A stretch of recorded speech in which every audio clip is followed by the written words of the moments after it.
Монголын сүрээтэй тэмцэх нийгэмлэг гэх тэгээ манай байгууллагаас сайн дурын ажилтнууд одоо ингээд яг эмээ диспансераас өдөр болгон очиж авч чадахгүй байгаа хэвтрийн эсвэл анслагдсан хороонд амьдардаг юм иргэдтэй эмийн хүргэж яг нэг харж ууддаг сайн дурын ажилтнууд.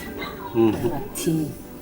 Тэгээд бид нэр энэ ажилтнуудаа бас яг энэ цаг бод нэмээ өгч гин үү? Тэ эргээ та эдтэй бас ойлголцож чадж гин үү? Та эдэд бас яг тусны мөр болж чадж гин үү? Манайх жоохон ингээд яг одоо төв замаасаа нэлээд зайтай байгаа. Тийм болохоор чинь энэ чинь саяны хатуусны бодлын зохисч хатуусны бодлоос өглөө оройдод унаа явдаг. Яг ингээд яг сургууль цэцэрлэгийн үеэр л унаа явдаг болохоос биш. Яг ингээд байнгын төвчөрсөн унаа яваад байдаг.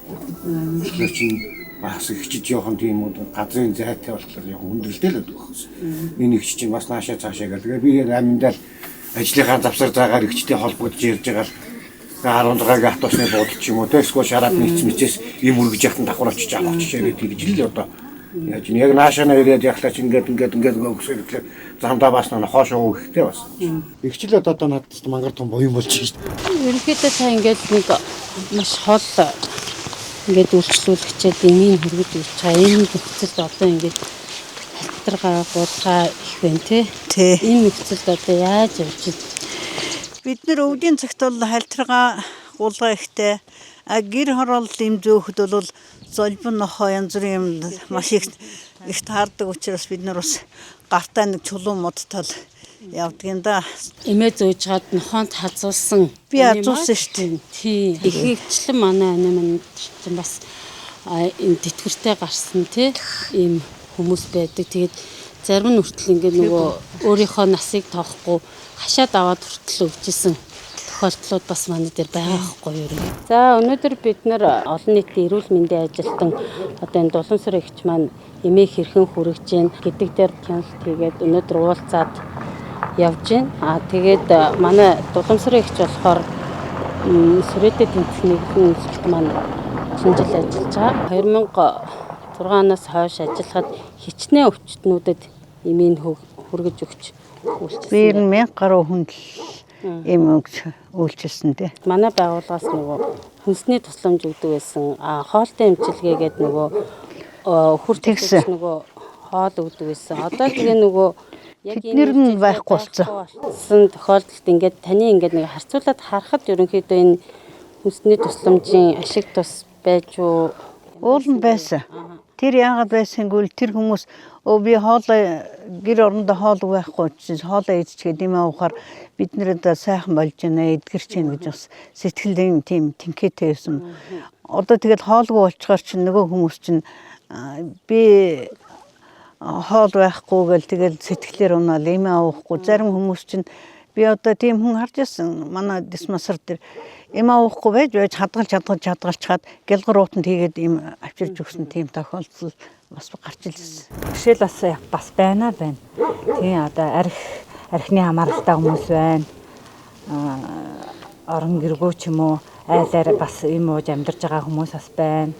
Тийм тэр бүгдийг л манай манаар зохицуулаад хоол хүнсний бас жоохон юутай бас айл өөрснөө баг хоол ундаа баг цүнхлээд баг авчирч өгөөд баг имээ тэр жоох юм авчирсан жоох юм идүүлээд имийг уулгаад тэгээ явж байгаа тохиолдол ч бас байна. За нэг жишээс харахад сайн дурын ажилтан маань үйлчлүүлэгчтэй имийг хүргэх гээд очиход үйлчлүүлэгч маань гэртээ ганцаараа ингээ ухаалтсан байдалтай байсан. Анхны тусламж үзүүлээд эмнэлгийн байгууллагт нь хүргэж өгч хандсан тийм бас тохиолдол байгаа. Та асуунжаа ерөнхийдөө яаж авч? Би эхлээд дэвтэр дээр бичиж авчирдаг хүмүүс нөгөө зарим хүмүүс юм. Тэгээд тэрэндээс бүтгэл одоо өөр тэр хадгалсан байгаа.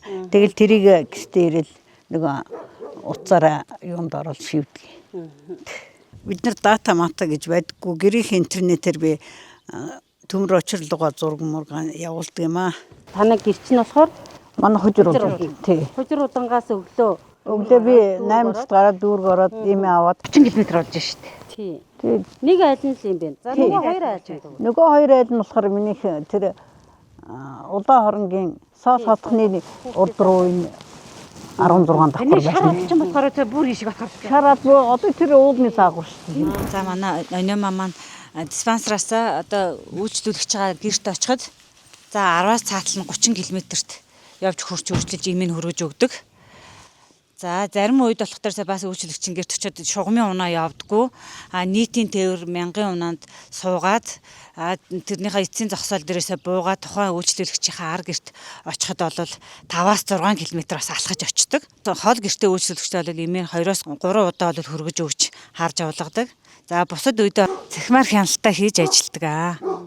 Манай олон нийтийн эрүүл мэндийн ажилтнууд, сайн дурын ажилтнууд маань манай энэ Сүрэдэд тэмцэх нийгэмлэгийн үйл ажиллагаанд маш ихтэй тус нэмэр болж байгаа маш бас сайн боловсон өвчнүүдний маань нэг юм гэж бас хэлмээр байна. Тэгээд үнэхээр их баярлалаа. Бас ингэ сайхан сэтгэлээрээ ажиллаж байгаад бас бид нар чинь баярлалаа. Баярлалаа шүү.